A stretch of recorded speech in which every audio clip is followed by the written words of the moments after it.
Bonjour au premier connecté. Donc, on va laisser un peu le temps à tout le monde d'arriver. En tout cas, bienvenue à toutes et à tous pour notre webinaire de ce jour, donc, qui porte sur l'importance des oméga 3 dans la prise en charge de l'endométriose. Alors, le temps que tout le monde se connecte au fur et à mesure, bienvenue encore à ceux qui arrivent donc, on va se présenter. Je vais laisser Morgane Paul se présenter, qui est notre interlocutrice ou présentatrice pour aujourd'hui. Ensuite, je me présenterai rapidement et surtout le laboratoire Norsan, ce qui est un peu plus important. Et on rentrera dans le vif du sujet du webinaire du jour. Morgane, si vous voulez redire un petit Alors, mot rapide. bonjour, moi je suis Morgane, du coup je suis naturopathe spécialisée dans les troubles hormonaux de la femme. Euh, voilà, je m'occupe beaucoup de clientes qui sont sujettes à l'endométriose, d'où le sujet du jour. Merci beaucoup. Et donc, pour ma part, Magali Schwartz, donc, je suis la country manager de Norsan France, donc, qui est la filiale française d'un groupe allemand. Et donc, je vais vous accompagner pour le webinaire d'aujourd'hui. Ce sera ma collègue Morgane qui sera présente sur le chat. Donc, si jamais vous avez des questions pendant le webinaire ou un petit souci technique, vous pouvez lui écrire. Elle essaiera de vous répondre au fur et à mesure. Mais sachez aussi qu'on aura un temps de questions-réponses à la fin du webinaire. Donc, où vous pourrez, donc on relira les questions du chat et où vous pourrez aussi lever la main et poser vos questions directement. Donc pour en dire un peu plus sur Norsan, donc on est en fait un laboratoire d'origine norvégienne. Donc le fondateur est norvégien, les produits viennent de Norvège et on est spécialisé dans les oméga 3 hautement dosés, donc en oméga 3 EPA, DHA, qui sont 100% naturels et non concentrés. Donc non concentrés, ça veut dire qu'il n'y a pas de modification chimique pour augmenter le dosage dans les produits. Et donc ça, c'est vraiment quelque chose qui nous tient à cœur, parce que pour nous, plus le produit est naturel, et mieux il est assimilé par l'organisme. Et donc Norsan s'est bien développé en Allemagne, donc est présent depuis 10 ans en Allemagne, et ils sont passés numéro 1 des ventes d'oméga 3 en pharmacie. Et on se développe dans d'autres pays européens, dont la France, la Belgique, Luxembourg pour notre part. Donc l'objectif vraiment de Norsan, ça va être d'éclairer sur le mode d'action des graisses et principalement des oméga 3 et de mettre en avant l'importance d'un apport suffisant en oméga 3 et surtout d'un équilibre au niveau de l'index oméga 6, oméga 3. Donc ça, donc c'est le premier grand objectif. Et ensuite, évidemment, de proposer des produits de très haute qualité pour justement avoir un bon index oméga 3 et un équilibre oméga 6, 3. Donc ça, j'y reviendrai un peu plus tard dans le webinaire. Si on a, donc déjà pour vous présenter l'ensemble de la gamme et puis si on a le temps de rentrer un peu plus en détail sur ce sujet-là. Mais en attendant, je vais laisser Morgane Paul présenter le sujet du jour. Et puis, on se retrouve tout à l'heure. Merci beaucoup. Alors, du coup, pour commencer cette présentation, je vais vous faire un petit déroulé du sommaire rapidement. Donc, on va voir d'abord, en fait, pour comprendre un peu ce qu'est cette pathologie de l'endométriose, avec les symptômes qui sont couramment associés à cette pathologie. On va s'intéresser au rôle des oméga 3 dans la santé hormonale en général, en expliquant les liens que les oméga 3 ont avec cet équilibre et sur la santé en général. Puis plus spécifiquement l'impact sur l'endométriose en tant que telle. On va aller s'intéresser aux sources d'oméga 3 au niveau de l'alimentation. On va parler du coup de la supplémentation quand elle est nécessaire et je vous partagerai en fin de présentation l'étude d'un cas d'une personne atteinte d'endométriose que j'ai suivie de mon côté. Et du coup, effectivement, à la fin, il y aura une session de questions-réponses. Donc du coup, en fait, pour comprendre ce qu'est l'endométriose, les chiffres qu'on a aujourd'hui, on sait que ça touche 10% des femmes en âge de procréer dans le monde et que malheureusement, c'est une des principales causes de l'infertilité, puisque du coup, on va avoir 30 à 50% des femmes qui sont touchées par cette endométriose qui sont atteintes par une infertilité ou en tout cas des problèmes d'infertilité. Le diagnostic, il est très long pour pour trouver cette endométriose, puisque du coup, on va avoir une moyenne de 7 à 10 ans de suivi médical pour diagnostiquer une personne endométriosée. Euh, Cette endométriose, elle va s'accompagner de douleurs chroniques qui sont invalidantes dans 70% des cas. Donc, ce qui est quand même une assez grosse majorité. Et aujourd'hui, enfin, à ce jour, on a absolument zéro traitement spécifique pour l'endométriose. Mais ce qu'on sait, en tout cas ce que les études révèlent, c'est que les femmes qui consomment régulièrement des oméga 3 présentent des symptômes qui sont amoindris ou en tout cas qui sont moins sévères dans leur endométriose. Donc, l'INSERM définit l'endométriose comme un syndrome complexe caractérisé par un syndrome inflammatoire chronique dû à la présence de tissus semblables à la muqueuse utérine en dehors de l'utérus. Ce qu'on sait aujourd'hui de cette pathologie, c'est qu'elle est systémique et donc elle n'est pas exclusivement gynécologique. Ça veut dire que du coup, elle va avoir un impact sur l'ensemble des systèmes du corps, à savoir le système immunitaire, le digestif, le système nerveux et du coup, notamment le système hormonal. En fait, c'est une inflammation qui est systémique et qui va venir altérer le cerveau de par la perception de la douleur qui va être augmentée, puisqu'on y reviendra plus tard, mais du coup, euh, ça peut toucher au niveau des nerfs. Donc, le cerveau va avoir une perception de la douleur augmentée, ce qui va créer en fait une anxiété, voire une dépression chez certaines personnes. En fait, le tissu endométrial, il va fluctuer en fonction du cycle, puisqu'il va répondre aux fluctuations hormonales, et il va se développer en dehors de l'utérus, ce qui va donc de surcroît créer une inflammation chronique et ce qu'on va appeler des adhérences au niveau de l'endométriose. Ça veut dire que ça va se coller en fait au niveau des viscères et donc des lésions et ou non des lésions. On va avoir deux théories sur cette endométriose. La première, c'est le flux menstruel rétrograde, dont on entend beaucoup parler. Qu'est-ce que c'est? C'est du coup le transport de ces cellules par le flux menstruel rétrograde via les trompes de Fallope. Donc ça, c'est une première théorie sur l'endométriose. La deuxième théorie qu'on va avoir, ça va être la transformation des cellules. Ça veut dire que des cellules qui sont considérées comme normales se transforment en cellules endométriales via de plusieurs manières, soit des facteurs génétiques, soit des facteurs immunitaires. On va avoir notamment la bactérie Fusobacterium nucleatum, qui peut être un des facteurs de déclenchement de l'endométriose. On va avoir des facteurs environnementaux, donc via les tampons et via la dioxine qui est contenue dans les tampons. On y reviendra un peu plus tard.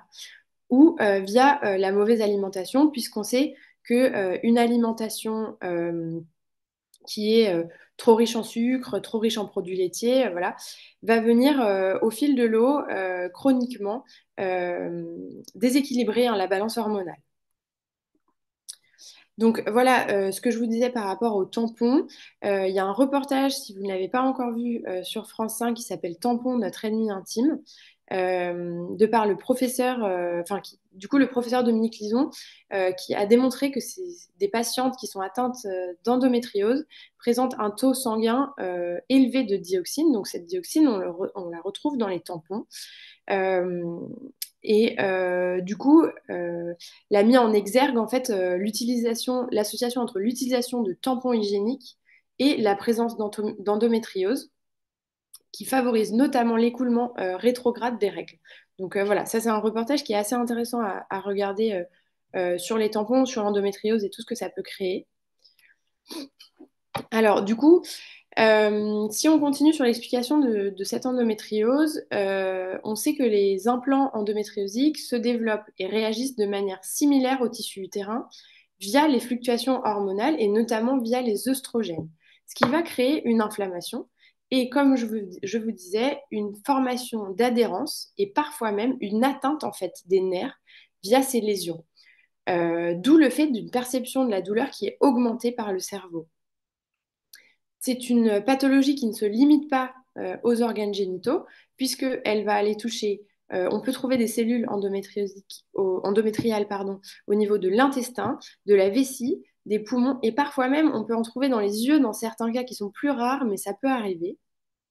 Et donc, en fait, c'est une pathologie qui est physique, émotionnelle, sociale, mais qui est aussi professionnelle, puisque du coup, il y a des femmes qui sont atteintes d'endométriose qui ne peuvent pas aller travailler tellement les douleurs sont importantes. Si on regarde un peu au niveau des symptômes de cette endométriose, il y en a beaucoup, toutes les femmes ne sont pas touchées par l'ensemble de ces symptômes, mais on va avoir des douleurs pelviennes qui sont intenses, du coup qui sont généralement pendant l'ovulation et les règles, et qui sont synchronisées avec le cycle. On va avoir des dysménorrhées qui sont importantes, c'est-à-dire des règles douloureuses qui sont difficilement apaisées avec la médication du coup classique. On va avoir des dyspareunies, donc c'est-à-dire que les femmes qui sont atteintes d'endométriose peuvent être sujettes à des douleurs pendant les rapports sexuels. On va avoir des troubles intestinaux avec des douleurs abdominales, on va avoir des ballonnements, des gaz, on va avoir des transits qui sont accélérés, voire en alternance constipation-diarrhée. Et donc, du surcroît, on va avoir une flore intestinale qui est plutôt fragile. On va avoir effectivement une fatigue qui est chronique, persistante, qui sont liées aux pertes de sang, puisque du coup, il va y avoir de grosses pertes de sang, donc il va y avoir des pertes en fer, et du coup, à une inflammation qui est chronique interne. On va avoir également des problèmes de fertilité, puisque l'inflammation qui est créée par l'endométriose, elle va contribuer à des difficultés en fait de conception. On va avoir des blocages puisque le corps est concentré sur la réduction de l'inflammation chronique et donc ne peut pas se concentrer sur une possible conception. Ce que je vous disais, c'est que ces symptômes-là, ce n'est qu'une liste entre guillemets non exhaustive, que toutes les femmes qui sont atteintes d'endométriose ne présentent pas forcément l'ensemble de ces symptômes, mais en tout cas, c'est des symptômes qu'on peut retrouver dans les cas d'endométriose. On va avoir la règle des 5 D dans l'endométriose, à savoir les dysménorrhées, les douleurs de défécation, les douleurs en urinant, et les douleurs chroniques du petit bassin, donc au niveau de la région pelvienne, et une douleur profonde pendant les rapports. Ça, c'est pareil, toutes les femmes ne les auront pas, mais en tout cas, c'est une liste de symptômes que l'on peut retrouver dans l'endométriose. Alors, ce qui est important de regarder quand on pense endométriose, il faut toujours, toujours penser, en tout cas aller voir de ce côté-là, l'hypothyroïdie, qui du coup est un cercle vicieux, puisque du coup la thyroïde, pour bien fonctionner, entre autres, a besoin de fer. Et quand on a des règles qui sont très abondantes et qu'on perd beaucoup de fer et que les apports ne sont pas assez suffisants pour compenser cette perte au niveau alimentaire, on peut tendre vers une hypothyroïdie. Il faut aller voir ce qui se passe du côté de la thyroïde quand on pense endométriose. C'est absolument euh, essentiel. Et toujours penser, on y pense peut-être un peu moins, à l'intolérance au gluten, puisque dans 70% des cas, les femmes qui sont touchées par l'endométriose ont une petite intolérance qui va jusqu'à la grande intolérance, voire même l'allergie dans certains cas au gluten. Donc c'est vrai que quand pense endométriose, il faut aller voir au niveau intestinal ce qui se passe au niveau des intolérances au gluten, mais aussi au niveau de la thyroïde. Est-ce qu'elle fonctionne bien? Est-ce qu'elle a tous les cofacteurs pour fonctionner? Est-ce que l'alimentation permet d'apporter l'ensemble de ces cofacteurs? Ou bien est-ce qu'il y a besoin d'une supplémentation? Mais en tout cas, voilà, c'est deux points qu'il faut aller voir quand on a un cas de femme endométriosée, en tout cas en face de nous. Ce qui est important de voir sur l'endométriose, c'est le focus sur l'hyperœstrogénie. Puisque effectivement, l'endométriose, elle est souvent associée à un excès d'œstrogène et à un déficit en progestérone. Mais que ce soit un déficit en progestérone ou un excès d'œstrogène, dans tous les cas, on a des œstrogènes qui sont trop importants au niveau physiologique. Et donc, du coup, ça va impacter forcément notre balance hormonale puisqu'elle est déséquilibrée en faveur des œstrogènes. Donc, cet excès d'œstrogène, ça va stimuler excessivement l'endomètre. Et du coup, ça va favoriser le développement anormal de cellules et de tissus endométriosiques en dehors de l'utérus. Ça va permettre, enfin, ça va impacter aussi la formation et la croissance des lésions en dehors de l'utérus et plus généralement dans la région pelvienne. Ce qui va du coup créer en fait ce dont on parlait précédemment, l'inflammation et la douleur chronique au niveau physiologique en réaction aux fluctuations hormonales. Et donc en fait, c'est un cercle vicieux qui ne va jamais s'arrêter si on n'arrive pas à casser.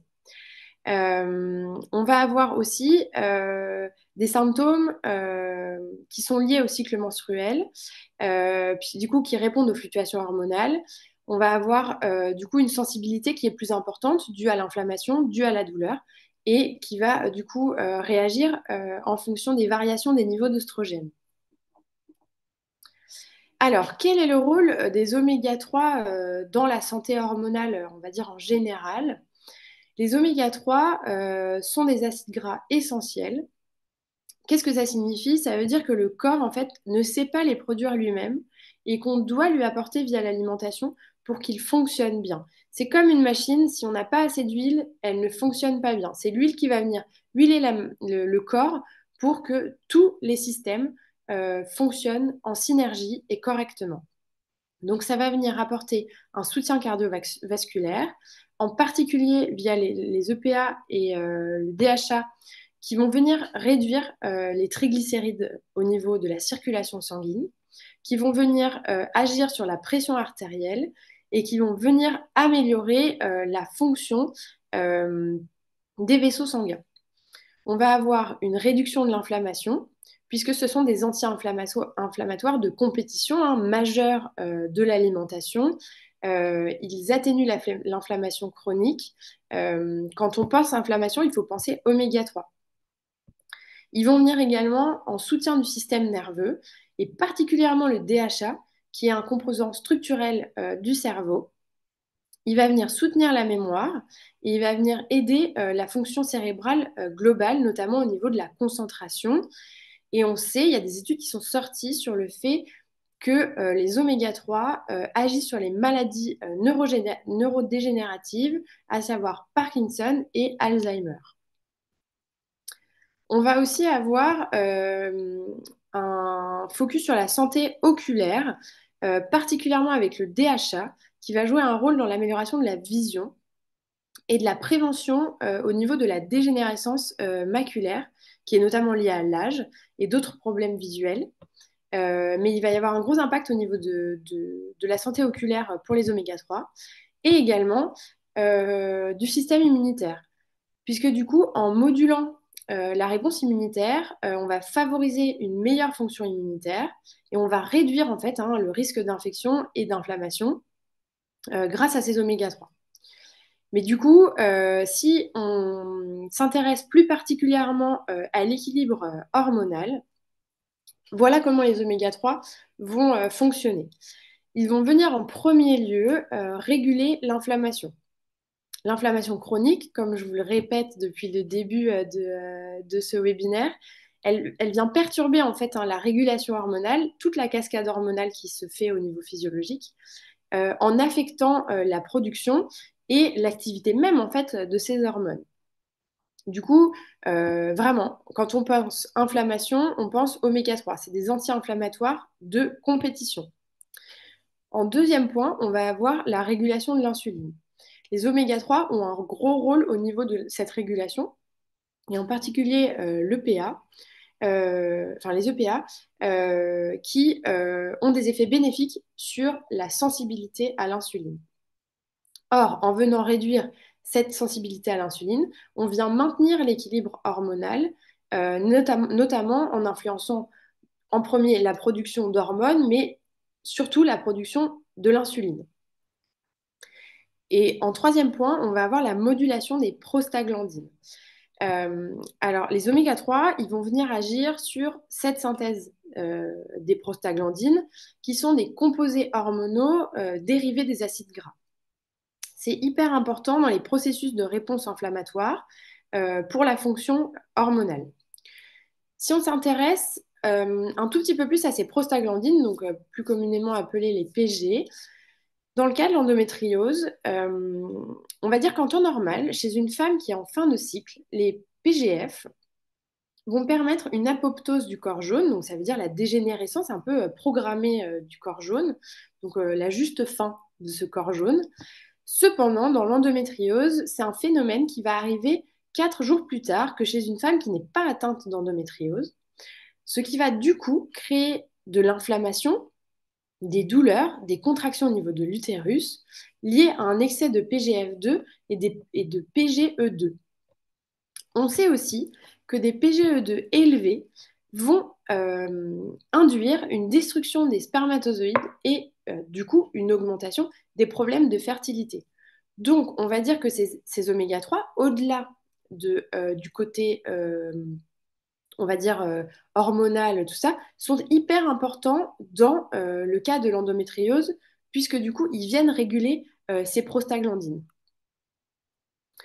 Ensuite, si on ferme cette petite fenêtre sur les prostaglandines, on va avoir un impact sur les hormones sexuelles, et notamment les œstrogènes et donc les prostaglandines dont on vient juste de parler, qui sont associées au cycle menstruel.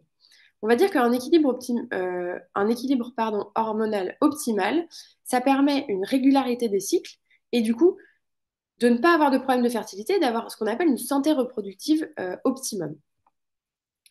En dernier point, on va avoir les oméga 3 vont interagir avec les récepteurs hormonaux, en particulier le DHA, qui vient interagir dans les cellules avec ces récepteurs hormonaux et qui du coup vient moduler la réponse cellulaire aux signaux hormonaux. Du coup, on va avoir une cascade hormonale qui fonctionne beaucoup mieux. Donc du coup, ce qu'on peut avoir en conclusion, ce qu'on pourrait dire, c'est qu'une consommation régulière d'oméga 3, ça équivaut à un équilibre hormonal optimal. Il n'y a pas que ça, mais en tout cas, les oméga 3 jouent un rôle très important dans cette régulation hormonale. Alors, si on fait un focus sur les oméga 3 dans le cadre de l'endométriose et comment ils viennent diminuer l'inflammation qui est liée à cette pathologie. Alors, l'EPA et DHA, ils viennent atténuer l'inflammation qui est créée par cette endométriose, puisque particulièrement l'EPA vient freiner l'activation d'un facteur qu'on appelle le facteur nucléaire kappa B, qui est du coup assez inflammatoire. Et donc l'EPA est un anti-inflammatoire majeur pour ce facteur nucléaire kappa B. On va avoir une inhibition au niveau des cytokines pro-inflammatoires. Ça veut dire qu'il va y avoir une interférence avec les voies de signalisation inflammatoire, ce qui donc va amener une réduction de la production de cytokines, et du coup qui sont connues pour être élevées dans l'endométriose. On va avoir, comme on le disait, une modulation des prostaglandines. Donc ça veut dire que ça va avoir une influence sur la synthèse des prostaglandines qui sont impliquées dans la régulation de l'inflammation. Et on va avoir la formation de résolvine. La résolution de l'inflammation via la production de ces résolvines va permettre la diminution de l'inflammation et la restauration de l'homéostasie. Donc l'homéostasie, c'est l'équilibre, et donc notamment l'équilibre hormonal. Donc avec ces mécanismes, en fait, enfin via ces mécanismes, les oméga 3 viennent moduler l'inflammation dans le contexte d'un cas d'endométriose. Je voulais aussi vous faire un petit focus sur la vitamine D, puisque on sait que les femmes qui sont atteintes d'endométriose ont des taux de vitamine D qui sont plus bas que les femmes qui ne sont pas atteintes de cette pathologie. Et donc, du coup, avec un taux de vitamine D qui est trop bas, on va avoir une aggravation des symptômes de l'endométriose. Donc, comme je vous disais tout à l'heure, quand on pense endométriose, on pense hypothyroïdie, on pense intolérance au gluten, mais il faut aussi faire attention aux carences en vitamine D qui peuvent vraiment aggraver les symptômes et la douleur en fait hein, qui est liée à l'endométriose. Voilà, donc ça c'était une autre petite parenthèse. Maintenant, si on s'intéresse aux sources d'oméga 3 qu'on peut trouver hein, dans la vie de tous les jours ou en supplémentation, on va avoir les poissons gras, alors notamment sardines, maquereaux, harengs, et le saumon. Le saumon, on fait toujours un peu attention parce que c'est un gros poisson, donc un peu chargé en métaux lourds, mais ça fait partie des poissons gras. On va avoir les huiles de poisson, du coup. On va avoir les fruits de mer. On va avoir les oléagineux, que ce soit en purée, que ce soit en morceaux. On va avoir les huiles première pression à froid. Donc, tout ce qui est colza, on va avoir l'huile de noix, on va avoir l'huile de chanvre, qui sont, elles, les plus stables, entre guillemets, à consommer, toujours à mettre au frigo après ouverture.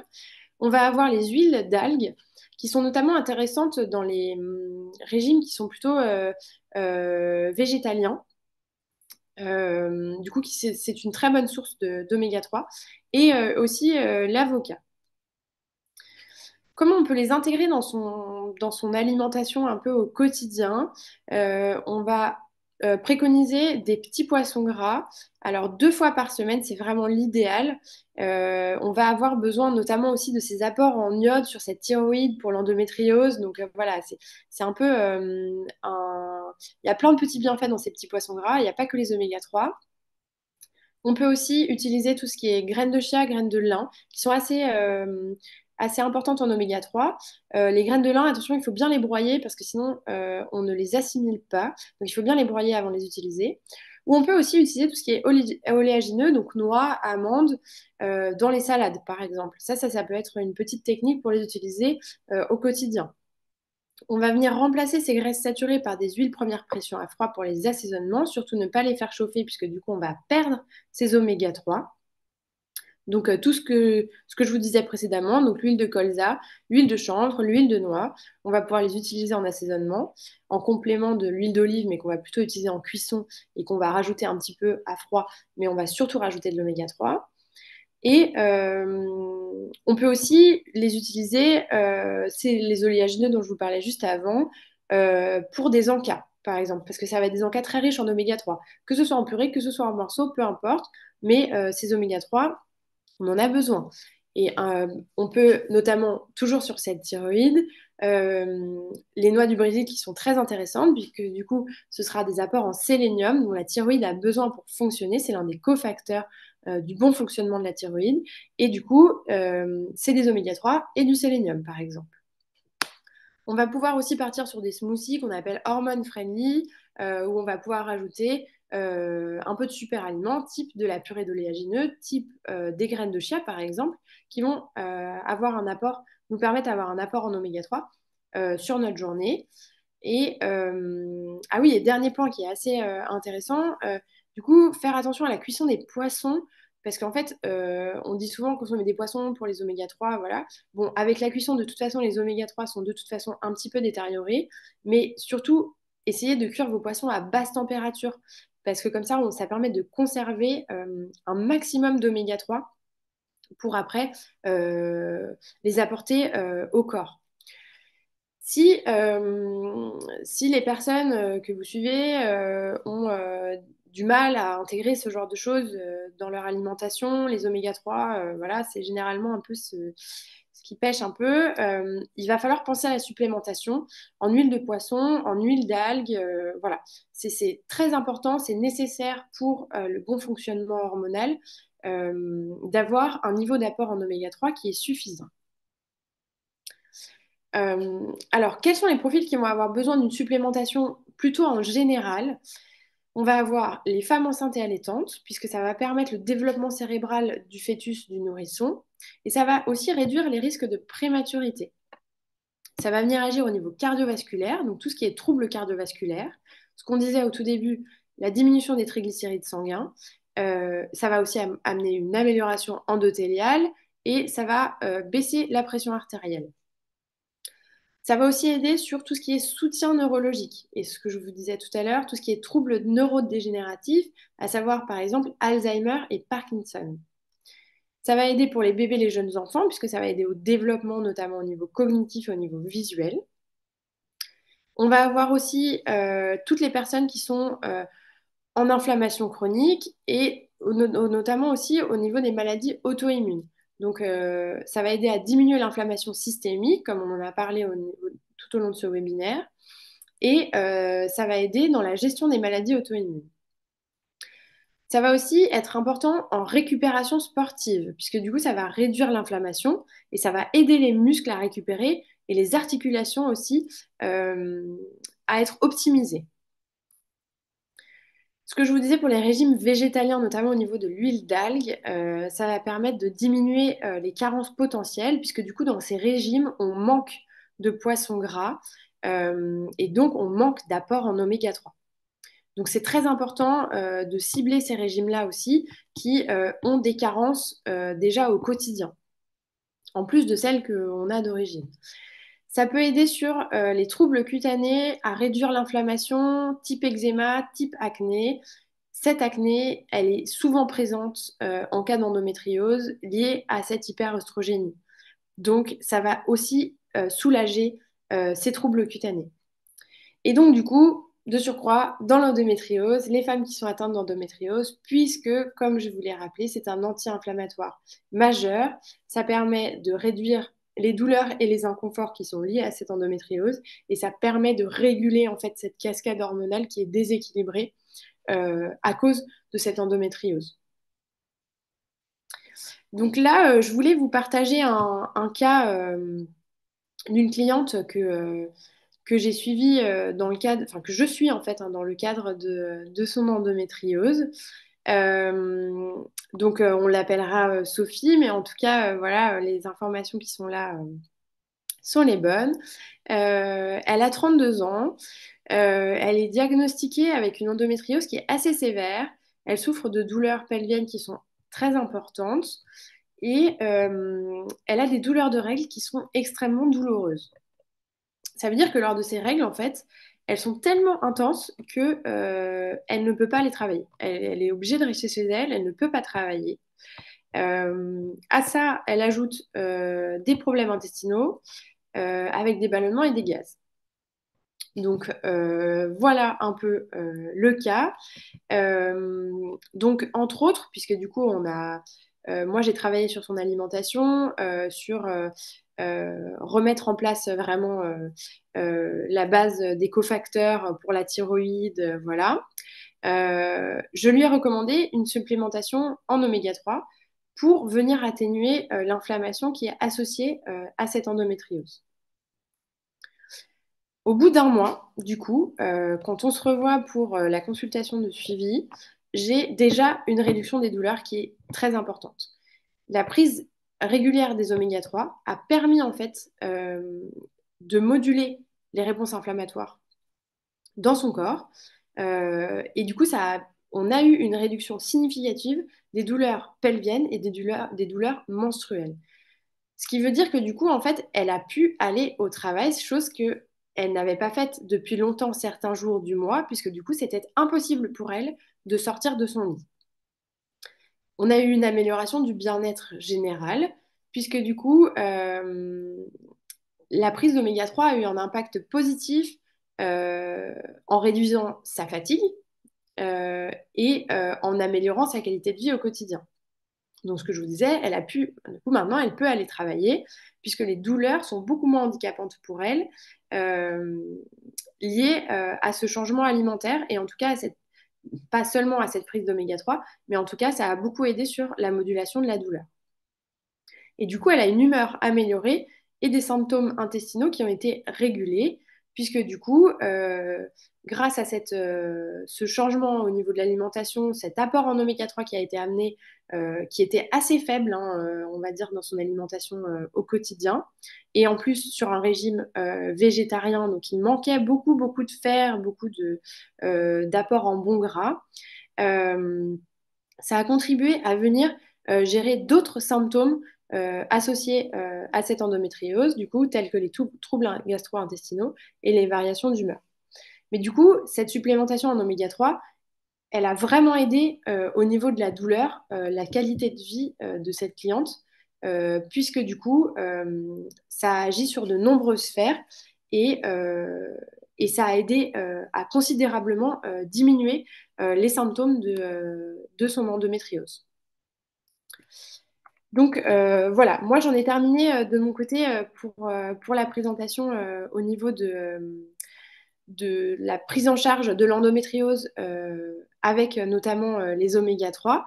Mais voilà, ce qu'il faut garder en tête, c'est que vraiment, Les oméga 3 sont essentiels pour l'équilibre hormonal féminin, mais surtout dans des cas de pathologie comme l'endométriose, on a besoin de ces oméga 3 qui ont un rôle un peu 360 au niveau physiologique, puisque ils viennent diminuer hein, tous les symptômes qui sont liés à cette endométriose.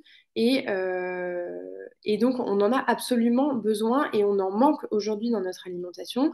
Je vais laisser la parole au laboratoire Norsen, mais voilà, on va pouvoir vous expliquer à quel point on est en manque, mais on en a vraiment besoin. Donc, c'est vraiment important de penser à ça quand on pense endométriose. Voilà Merci pour moi. beaucoup, Morgane, pour les explications détaillées, puis surtout pour le retour d'expérience aussi. Non, non, j'adore avoir ce genre de retour parce que c'est l'objectif aussi du laboratoire d'aider, donc dans plein de cas différents, mais là, aujourd'hui, dans le cas de l'endométriose. Et donc, on espère que ça pourra encore aider de nombreuses personnes, parce que c'est vrai que ça peut être très handicapant au quotidien. Et puis, donc, on va se concentrer un peu sur les oméga 3 de chez Norsan. Et puis, je vais vous réexpliquer, vu qu'on a encore un peu de temps, aussi pourquoi il y a ce déséquilibre, d'où ça vient. Et puis l'importance voilà, de la prise d'oméga 3 de façon plus générale. Et on aura après un temps consacré aux questions-réponses. Donc ne vous inquiétez pas, ça vient pour ceux qui ont écrit dans le chat. Et puis donc, comme je vous disais, vous pourrez participer aussi. Donc concernant les produits Norsan, donc on propose 4 gammes qui se déclinent chacune en version liquide et version capsule pour s'adapter aux besoins de chacun. Donc en passant gamme par gamme, vous avez la gamme totale. Donc ça, ce sont des petits poissons gras, sardines, maquereaux, harengs. Donc comme toutes les gammes, hein, c'est toujours 100% naturel. Et cette gamme-là, on va l'utiliser dans la plupart des cas parce qu'elle est plus hautement dosée en EPA. Et l'EPA va vraiment avoir une action intéressante sur l'inflammation. Euh, donc, oui, pour la sphère cardiovasculaire, pour les sportifs, et puis de manière générale en prévention, on va souvent s'orienter sur cette gamme-là. Alors, en exemple, hein, et puis on ne va pas trop rentrer dans le détail non plus, mais pour l'huile, la version liquide, donc on recommande une cuillère à soupe par jour, ça fait 8 millilitres. Et avec cette cuillère à soupe, vous avez 2000 milligrammes d'oméga 3 par jour. Vous avez aussi 800 unités internationales de vitamine D3.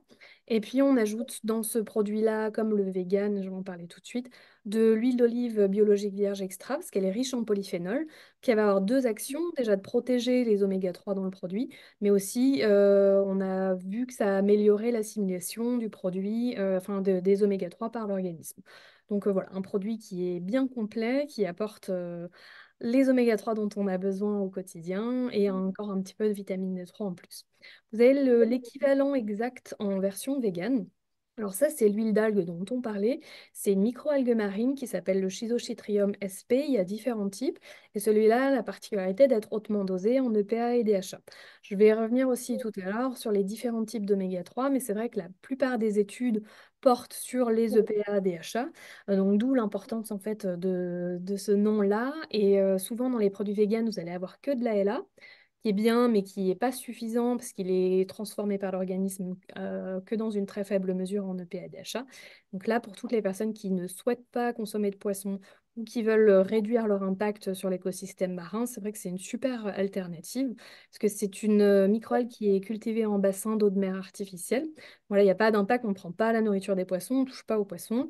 Et puis donc qui vous permet quand même d'avoir, alors dans la version liquide aussi en exemple, là, cette fois, avec une cuillère à café, parce que c'est plus fortement dosé, les 2000 milligrammes d'oméga 3 dont on parlait, et aussi 800 unités internationales de vitamine D3 vegan.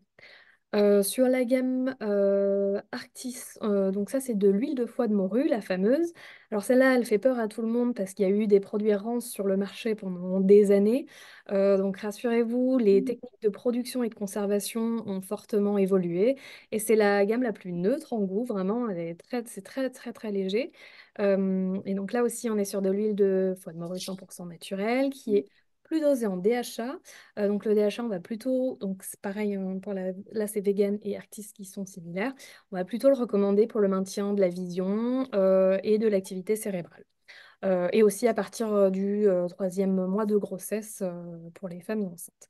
Ça va être très important pour le développement du fœtus, puisque le cerveau et les yeux sont essentiellement constitués de gras et surtout d'oméga 3.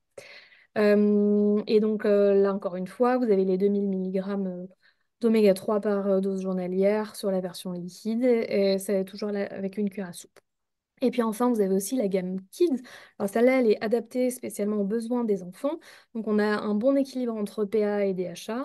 Et ce sont surtout les goûts qui vont être un petit peu adaptés. Donc sur la version liquide, vous allez avoir de l'arôme naturel d'orange. Et sur les pastilles gélifiées à mâcher, de l'arôme naturel de fraise et de citron. Vous n'avez pas de sucre ajouté et un dosage suffisant en oméga 3. Ça, pour le développement des enfants, pour la mémoire, la concentration, dans les cas des TDAH, enfin, il y a encore plein d'exemples, mais ça aide vraiment beaucoup aussi pour les enfants. Mais je ne vais pas non plus trop m'attarder sur le sujet. Alors simplement, donc là, c'est les éléments qui sont gages de qualité pour le choix des oméga 3. Donc, il y a pas mal d'éléments, dont les certifications là qu'on voit. Je vais essayer de vous lister un peu les différents éléments aussi à regarder, à vérifier quand on choisit son oméga 3, parce que c'est vrai que c'est pas parfois évident de s'en sortir avec toutes les possibilités qu'on retrouve sur le marché.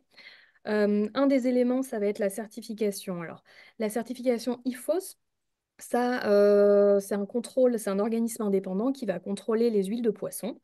Et donc là, chez IFOS, on a la note maximale au niveau des 5 critères d'évaluation de chez IFOS.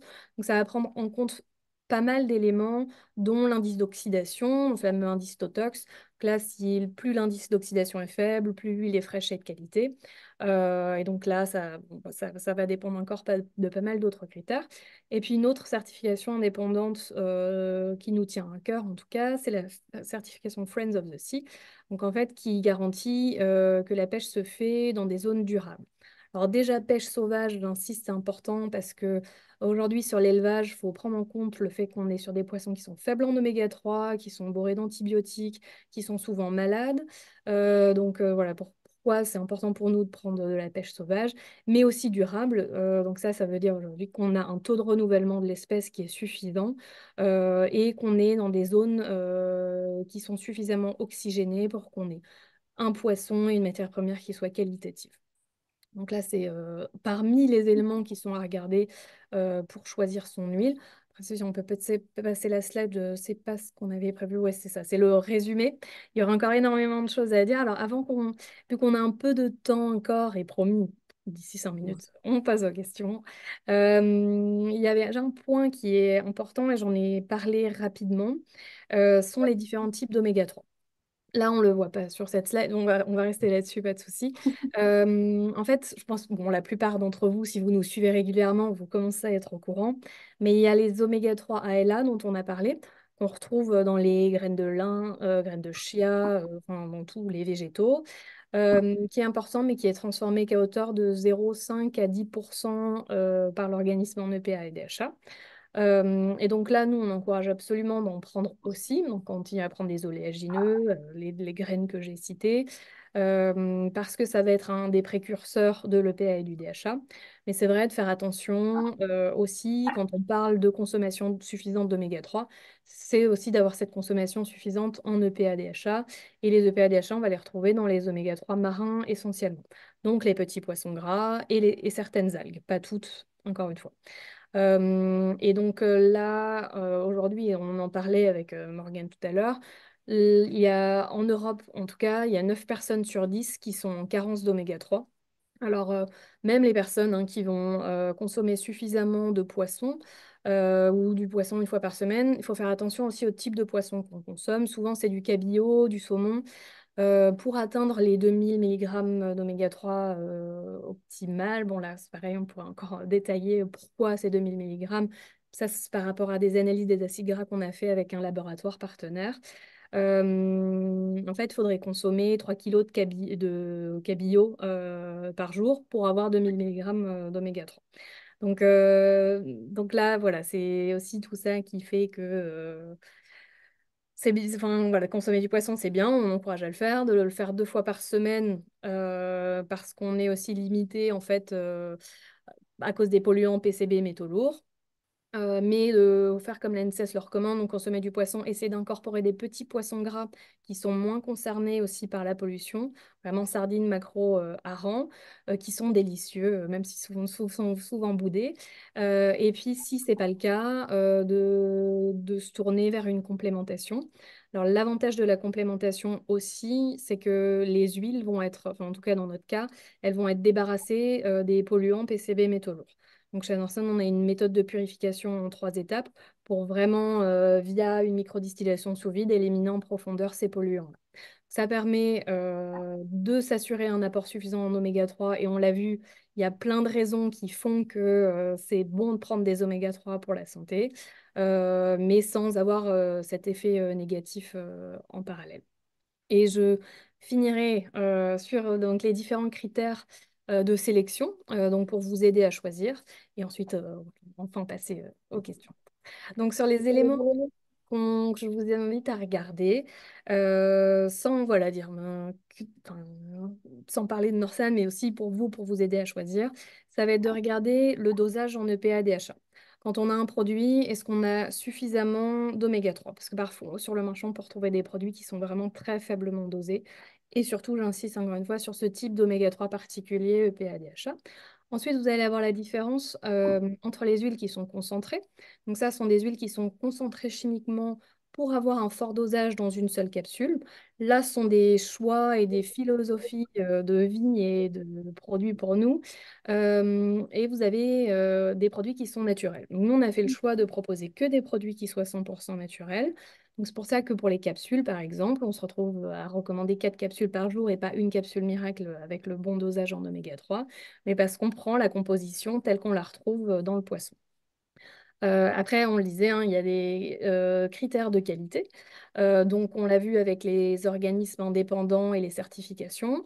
Ça va aussi passer par l'indice Totox. Donc, comme je vous disais, c'est un indice d'oxydation. Plus il est faible, plus vous allez avoir une huile qui est neutre en goût et qui ne va pas provoquer de reflux.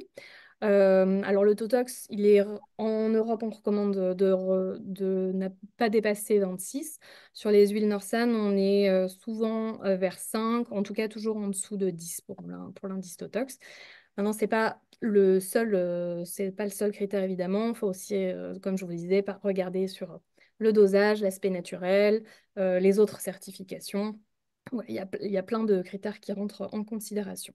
Et sur Narsen plus précisément, l'avantage c'est que vous allez avoir des versions capsules, certes, qu'on retrouve toujours, mais aussi des versions liquides. Alors l'avantage de la version liquide, c'est il y aura moins d'ingrédients, forcément. C'est la forme la plus naturelle possible qu'on peut retrouver. Et c'est aussi une forme qui est facilement intégrable au quotidien, parce qu'on peut la mélanger à de l'alimentation froide. Donc on peut le mettre dans une compote, dans un yaourt, smoothie, vinaigrette. Et donc, ça va aussi faciliter enfin, l'habitude qu'on va prendre d'incorporer l'huile au quotidien. Alors, évidemment, ça passe aussi les critères de qualité par les recommandations. Chez Ensemble, on travaille avec en Europe plus de 5000 médecins et thérapeutes qui sont convaincus et qui recommandent les produits. La satisfaction des clients, évidemment, parce qu'on a 9 clients sur 10 qui sont satisfaits et qui recommanderaient les produits Norsan. Et puis aussi des sportifs de haut niveau qui sont convaincus et qui prennent régulièrement les produits Norsan. Voilà, en très résumé, si c'est un sujet de toute façon qui vous intéresse et qui d'ailleurs mérite plus de développement, sachez qu'on fait aussi régulièrement pour les professionnels de santé des formations produits. Donc on va parler vraiment pendant 1 heure plus en détail des produits et puis du laboratoire.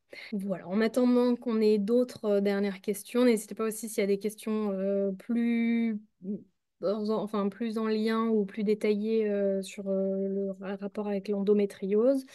Moi, je vais en profiter, on va juste passer quelques slides pour vous donner aussi un code de réduction suite à ce webinaire. En tout cas, merci d'avoir pris le temps de nous écouter et d'être resté jusque-là. Donc en fait là vous voyez donc c'est un code de 20% en fait donc qui est web 05 03 24. qui vous permet d'avoir une réduction de 20% sur les produits pendant une semaine. Bon, va peut-être vous le remettre aussi dans le chat, que vous puissiez copier-coller. Et puis pour vous donner rendez-vous aussi pour le prochain webinaire. Je ne suis pas encore passé la slide et je vois qu'il y a d'autres questions. J'y répondrai rapidement encore à la fin. Donc, si on peut juste passer une slide comme ça, vous pouvez prendre la date pour le prochain webinaire qui a lieu le 25 avril, qui sera à 13 h, et ce qui sera sur l'importance des oméga 3 dans les performances sportives. Je vous disais, hein, les oméga 3, on les retrouve dans vraiment beaucoup de domaines. On a de quoi faire de nombreux webinaires. Donc, ça, il sera présenté par une diététicienne spécialiste du sport. Alors, je vous le promettais, donc on avait encore quelques questions. Et puis ensuite, de toute façon, n'hésitez pas, vous pourrez aussi nous écrire, nous appeler. Je pense que pour Morgan Paul, c'est pareil. On remettra demain, en fait. On vous enverra un replay de ce webinaire, donc ça vous permettra de revisionner, voilà, s'il y a des aspects sur lesquels vous voulez revenir. Et puis, vous aurez nos contacts respectifs, donc voilà, qui vont permettre encore de poser des questions. Il n'y a pas de souci. En tout cas, merci vraiment à tous pour votre présence, d'avoir participé, pour toutes vos questions. C'est toujours agréable pour nous. Et surtout, merci Morgane Paul pour la présentation de ce webinaire. Euh, Avec grand plaisir. J'espère qu'il vous aura tous aidé et puis qu'on continuera d'aider le plus grand nombre de personnes possible avec les oméga 3. En tout cas, je vous souhaite une excellente journée à toutes et à tous et puis on vous dit à bientôt pour un prochain webinaire.